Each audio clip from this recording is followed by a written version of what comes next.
Good evening. This is CTV News for Wednesday, December 7th. I'm Patricia Vallone. And I'm Denise Douglas. So glad you could join us this evening.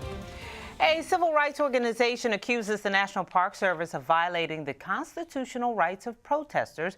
Attorneys for the Partnership for Civil Justice say at least a dozen organizations have been denied permits to protest in the days leading up to and after the presidential inauguration. The group says the Park Service is holding the permits on behalf of the Presidential Inauguration Committee. They say federally controlled lands such as the Mall, the Lincoln Memorial, the Ellipse, and other federal sites will be off limits to organizations looking to demonstrate, including the Women's March on Washington, which is scheduled for January 21st. Here's the basic legal fact. While the Park Service is obstructing permits and assembly and locations, they do not control all of the space in Washington, D.C. As a result of litigation that our organization engaged in over the past 15 years, the changes in the law of the District of Columbia make it clear that you cannot be arrested for parading without a permit. People have the right to be on Pennsylvania Avenue, which is under the District of Columbia's jurisdiction. It is not under the jurisdiction of the Park Service. They may not set it aside and bar people from being there. We want to make clear to every single person that intends to and wants to come to Washington, D.C.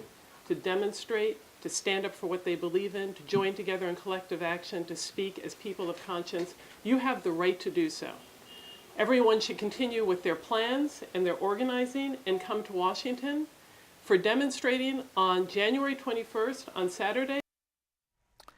That march is planned for the day after the inauguration. It will start at the new Trump Hotel, make its way along Pennsylvania Avenue to the White House. Well, 75 years ago today, more than 2,400 Americans were killed when the Japanese launched an attack on Pearl Harbor. Now, dozens of World War II veterans, including survivors of Pearl Harbor, gathered at the National World War II Memorial today in Washington to commemorate the event that drew the U.S. into the conflict. Vice President-elect Mike Pence also attended along with families of veterans. CTV spoke with some of them, including retired Lieutenant General Julius Becton, who served in World War II as well as Korea and Vietnam. He later served as superintendent for the D.C. School District. We as a nation should be very proud of what we're representing right now. It should be in our history books. Our kids should understand it. 7 December is more than just a date on a calendar. And I don't think we should ever let people forget it. Talk about why you thought it was important to be here today. Oh, I thought it was real important just for the veterans that are deceased, and especially at Pearl Harbor. I had friends that, well, matter of fact, we got a stadium back in my hometown, Amesbury, named after a fellow who was on the Arizona and was killed.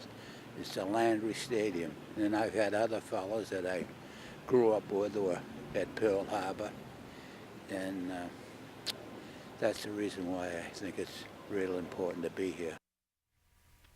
And the oldest Pearl Harbor survivor was also in attendance today. Ray Chavez flew in from California. He is 104 years old. Colleague after colleague paid tribute to Maryland Senior Senator Barbara Mikulski on the floor today. Mikulski is the longest-serving congresswoman in U.S. history. She announced last year that she would be retiring at the end of the congressional session.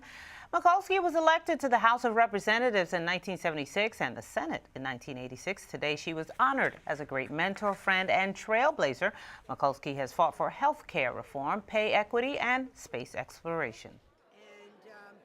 I think that we have to restore the confidence of the people. And in Maryland, we worked along with Senator Sarbanes and Cardin to clean up the bay, to work to make sure our port was viable, but not only our port of Baltimore for, ships of commerce, but also we worked on the space community at Goddard.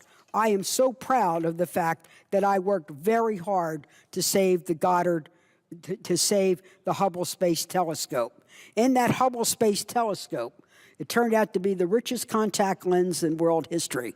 But again, the astronaut senators, Jake Garn, John Glenn, working together, we did it, and it has ensured America's premier leadership in astronomy and space for years and for several decades.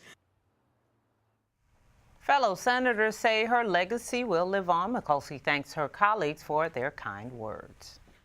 The Hyattsville City Council unanimously votes to allow non-U.S. citizens the right to vote in municipal elections, the first locality to do so in Prince George's County.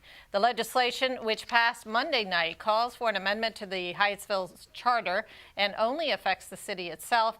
It does not allow non-citizens the right to vote in county, state, or national elections. CTV spoke with residents about the change. Yeah, I think that that's a good thing. To keep it short, I think that everybody here deserves a voice, and I think that that enfranchises everyone in the area to have their voice be heard. Yeah, I think everybody should have a right to vote. It doesn't matter where you come from or, you should have your opinion to say. They should be able to vote because after all, whatever is going on in the county is going to affect them too.